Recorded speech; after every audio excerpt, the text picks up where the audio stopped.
بلوچستان کے شہر خاران سے ہمارے گدروشیا پوائنٹ کے نمائندہ کاشف بلوچ کی رپورٹ کے مطابق خاران کولان بائی پاس سے باراستہ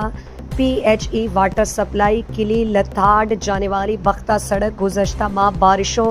اور سیلابی پانی کے باعث ٹوٹ پھوٹ کا شکار ہو گئی ہے، لیکن حکومت کا اضلاع میں قائم کردہ مقامی سطح پر مختلف محکموں مشتمل ڈسٹرکٹ ڈیزاسٹر مینجمنٹ میں شامل محکمہ بی اینڈ آر خاران مذکورہ روڈ کو تعمیر و مرمت کرنے میں ناکام رہی۔ ذرائع کے مطابق قدرتی آفات اور بارشوں کے سیزن میں اضلاع میں نقصانات کے ازالہ اور شاہراہات کے لیے مخصوص فنڈ آتے ہیں، لیکن نہ جانے وہ فنڈ زمین نگل گئی یا آسمان کھا گئی، جبکہ ضلع میں نہ صرف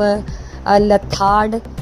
جانے والی روڈ کی حالت خراب ہے اور ٹوٹ پھوٹ کا شکار ہے، بلکہ ضلع کے مختلف علاقوں میں شاہراہات کی حالت یہی ہے، جبکہ محکمہ بی اینڈ آر ٹوٹے پھوٹے سڑکوں کو قابل آمد و رفت بنانے میں ناکام ہو گئی، جبکہ بی اینڈ آر کے ساتھ محکمہ ایم ایم ڈی میں بھی بڑے ڈوزر اور گریڈر موجود ہیں، لیکن ان سے علاقہ مستفید نہ ہو سکا۔ اہل علاقہ نے محکمہ بی اینڈ آر کے حکام بالا سمیت چیف سیکرٹری بلوچستان سے فوری نوٹس لینے کا مطالبہ کرتے ہوئے متعلقہ محکموں کی کارکردگی بہتر بنانے کا مطالبہ کیا ہے۔